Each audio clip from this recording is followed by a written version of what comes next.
The Association of Southeast Asian Nations is warning Myanmar not to execute any more prisoners. This comes after last month's hanging of 4 activists. The Myanmar military accused them of carrying out terror acts. The 10-nation bloc outlined a 5-plan consensus plan on Myanmar's conflict. They are calling for an immediate end to violence and also for a dialogue between the army and democracy opponents. So far, little efforts have been made to restore peace. And Reuters is reporting that a senior State Department official said the U.S. was, quote, looking what can be done to both sustain and increase the pressure on the Myanmar generals. The Myanmar military was invited to send a non-junta representative to the ASEAN meeting, but declined to do so. The former United States Ambassador at Large for War Crimes Issues at the State Department, Ambassador Stephen Rapp, joins me. Nice to see you, Ambassador. And the fuss between the military junta and the democracy is the tip of the iceberg. To me, what is just so horrifying is the ethnic cleansing going on with the Rohingya from 2017 that the world has, I think, largely ignored, at least the media has. Your thoughts on the fact that Reuters has now uncovered documents to show that they planned this ethnic cleansing of the Rohingya? Well, these are very significant documents, and it's part of an organization that I'm now chair of the board of, which is a private organization that works with civil society to develop the really solid evidence. And they've been, of course, really successful in some of these cases out of Syria, where it's been possible to prosecute some of the torturers in Germany. But these are documents, 25,000 pages of them, that were circulated within the system, and particularly since the military took over in this coup d'etat in February, fully took over. They were in control of 3/4 of the government anyway, before February 1st of 2021. But since then, there are a lot more defectors. There are a lot more people that are very unhappy about the military, this Tatmadaw, this organization that's not just a security force, but it also owns all sorts of businesses and profits enormously from its role. And it didn't certainly want to give that up.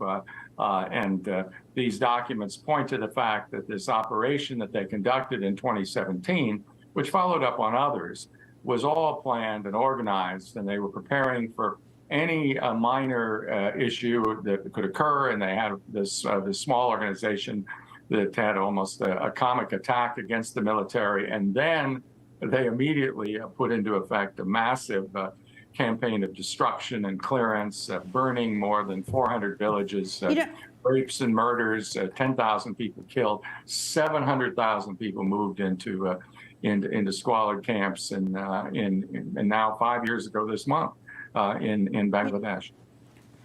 The video that the viewers were looking at while you were talking is a documentary that I did with Voice of America showing the refugees, people, the Rohingya leaving, the 1 million people leaving. But it's astounding is that Aung San Suu Kyi, who got a Nobel Prize and was the democratic leader of Myanmar for a short period of time. Why they gave her a Nobel Prize and they haven't pulled it, I don't know. But she actually went to The Hague and she said that these are unsubstantiated narratives. I've seen it with my own eyes, and I've heard stories where when I was over there where babies were ripped out of mothers' arms and thrown into fire pits by the Myanmar military. And yet the thing that's so astounding to me is that this is genocide in our lifetime, and it just hasn't gotten the condemnation worldwide that I think it should, or the attention. Well, it certainly needs greater attention. I mean, we have a potential for cases of forced deportation. And of course, the evidence is overwhelming that this was planned forced deportation of a population unwillingly into Bangladesh. And they talk like they want these folks back, but their whole idea is they wanted them either to be dead or to have fled and never to come back. And so that evidence is very strong, and we need to see a prosecution on that. And of course, the case you're talking about where Aung San Suu Kyi defended her military was a case brought by a small African nation, Gambia, under the Genocide Convention against Myanmar in the International Court of Justice. And of course, she came there and defended the indefensible. Of course, not long thereafter, she was overthrown. The current military has challenged the case on jurisdictional grounds. They've lost that. And so now we're looking for this evidence in particular to be strong evidence that this is not just ethnic cleansing, not just forced deportation, but they were really looking, as the evidence is, to profoundly thin out this population, to eliminate the population in substantial part, which is genocide. and this will help at least get that a decision there. But other than that, obviously, as you noted earlier, discussions about doing more effective things against the government, including its own oil production. Of course, the world needs oil, but they're not sending it to us or our allies. And sanctioning, I think, needs to be done. Well, my hat goes off to Reuters news organization for continuing to put the spotlight, because they've been dogged on this. They've been great, as well as Voice of America, which has also put a spotlight on it. Ambassador, thank you very much for joining me, sir. Good to be with you, Greta. Hey, guys, it's Rob Carson.